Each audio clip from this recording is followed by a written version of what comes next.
این یک راهنمایی خلاصه در خصوص طرح و ارزیابی از نیازهای EHC می باشد.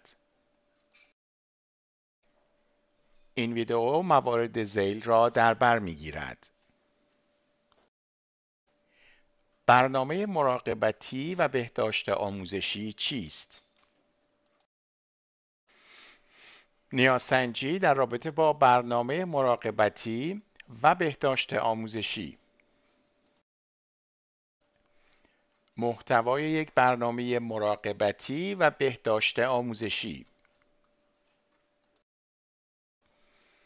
بازنگری برنامه مراقبتی و بهداشت آموزشی. درخواست تجدید نظر در خصوص سند. برنامه مراقبت و بهداشت آموزشی EHC چیست؟ این یک سند حقوقی برای کودکان و جوانان بین سنین 0 تا 25 سال است که دارای ناتوانی یا نیازهای آموزشی خاص یا به عبارتی SEND می باشند. این گونه افراد کسانی هستند که نیاز آنها بیش از حمایتی است که مراکز آموزشیشان در قالب طرح حمایتی سند ارائه می کند. این سند نیازهای مراقبتی و بهداشتی این افراد را در فضای آموزشیشان و اینکه چه اقداماتی میبایست برای حمایت از این افراد برقرار گردد را تشریح می کند. به عنوان یک سند حقوقی، طرح EHC میبایست دنبال شود و مقامات محلی میبایست اطمینان حاصل نمایند که این حمایت ارائه می شود. قانون 2014 مربوط به خانواده و کودکان. این قانون به مقامات محلی میگوید در خصوص طرحها و نیازسنجی EHC چه اقداماتی میبایست انجام دهند. نیازسنجی در رابطه با طرح EHC. اگر طرح EHC مورد نیاز باشد، مجوز این طرح در پایان یک فرایند 20 هفته‌ای که به نیازسنجی طرح EHC شناخته می شود و توسط مقامات محلی انجام می شود، مورد تایید قرار می گیرد. درخواست برای انجام نیازسنجی طرح EHC می تواند از طرف مرکز آموزشی، والدین یا شخص فرد جوان بین سنین 16 تا 25 سال انجام پذیرد. این درخواست به صورت مکتوب برای مقامات محلی ارسال می شود.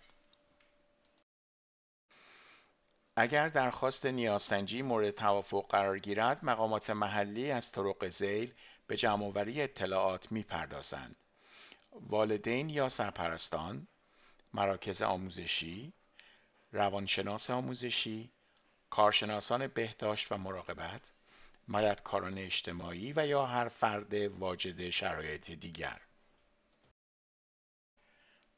اطلاعات جمع‌آوری شده بررسی می شود و در خصوص نیاز به تهیه طرح و برنامه EHC تصمیم گیری می شود. این تصمیم بر اساس آن است که آیا سطح بالایی از حمایت مورد نیاز است یا خیر. اگر یک برنامه تولید شود، والدین یک نسخه از آن را برای بررسی دریافت خواهند کرد. محتوای طرح EHC. برنامه EHC شامل موارد ذیل می باشد: بخش A، نقطه نظرات کودک یا فرد جوان و والدین یا سرپرستان وی. بخش B، توصیف ناتوانی و نیازهای آموزشی خاص کودک یا فرد جوان. بخش C، نیازهای بهداشتی. بخش D، نیازهای مراقبتی و اجتماعی. بخش E، نتایجی که میبایست به دست آید. بخش F، حمایتی که برای برآورد نیازهای موجود در برنامه لازم است و همچنین تلاش‌ها برای رسیدن به نتیجه. بخش I، مدرسه و یا فضای آموزشی که میبایست فرد مورد حمایت در آن حضور پیدا کند.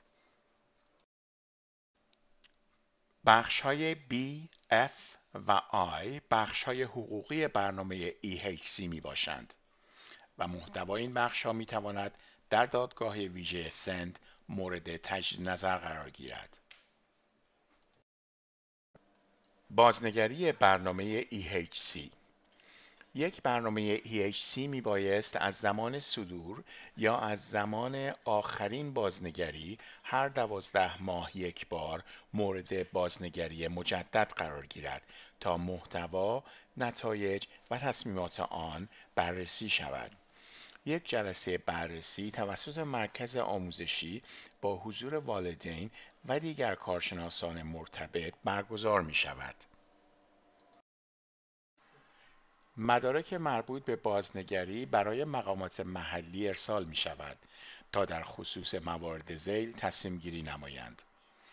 تغییراتی در برنامه، حفظ برنامه همان گونه‌ای که موجود است و یا توقف برنامه. آنها می بایست نتایج حاصل از بررسی را در اختیار شما قرار دهند. دادگاه تجدید نظر طرح سند.